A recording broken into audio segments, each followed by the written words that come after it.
Buenos días. Muchas gracias, señor representante, por la invitación y la posibilidad de expresar nuestra posición. Manifestar que compartimos las preocupaciones que usted acaba de sintetizar frente a esta iniciativa. En primer punto, por la justificación de la misma, que como usted bien lo señala, el autor del proyecto confunde la seguridad nacional con la seguridad ciudadana y de alguna manera razona que es facultativo del ejército o de las fuerzas militares ajustar su intervención para poder atender y enfrentar una percepción de inseguridad creciente de la ciudadanía. Creo que esto, por supuesto, desborda la razón de ser del ejército y de las fuerzas militares en su conjunto. En segundo lugar, en el texto del proyecto, su concepto de grupo armado es absolutamente inadecuada, no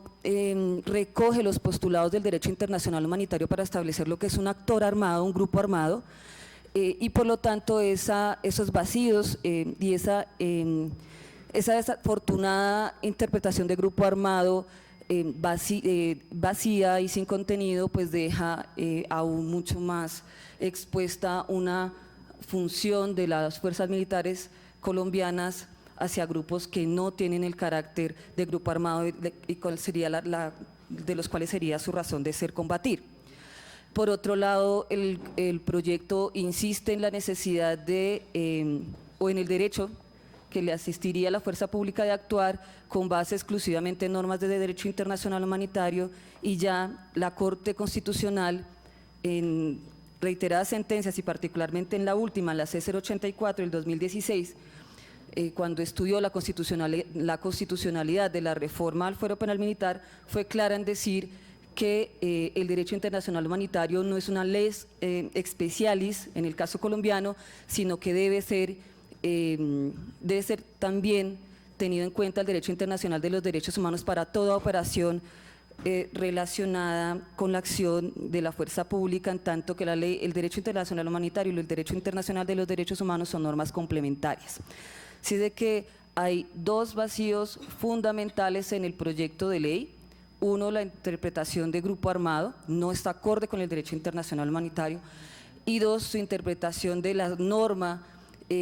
norma jurídica sobre la cual se debe guiar la acción de la fuerza pública para enfrentar a estos grupos es también contraria a lo que ya la Corte Constitucional ha señalado en repetidas oportunidades.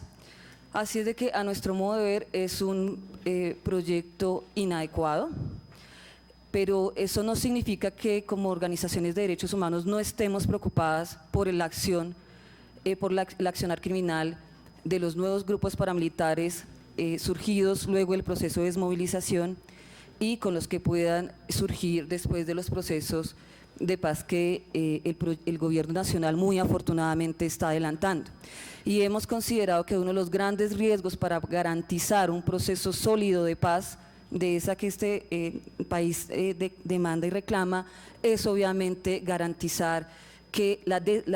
desarticulación total del paramilitarismo pues es la única garantía de que no se repita lo que ya ha pasado luego de otros procesos de paz con grupos armados ilegales, como pasó luego del proceso del año 91. Así es de que sí es para nosotros fundamental que el Estado colombiano y este Congreso en particular tome medidas para adecuar la normativa interna a fin de que se puedan combatir de manera efectiva estos grupos que pueden ser reales desestabilizadores de un proceso de paz, de un proceso de superación del conflicto armado colombiano.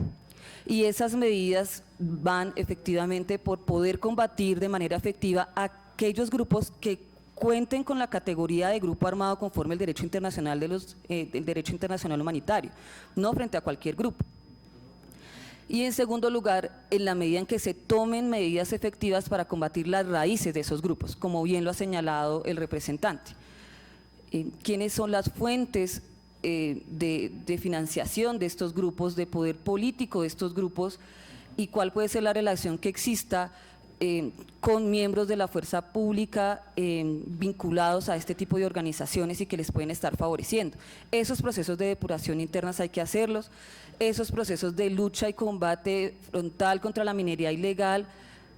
para lograr frenar de allí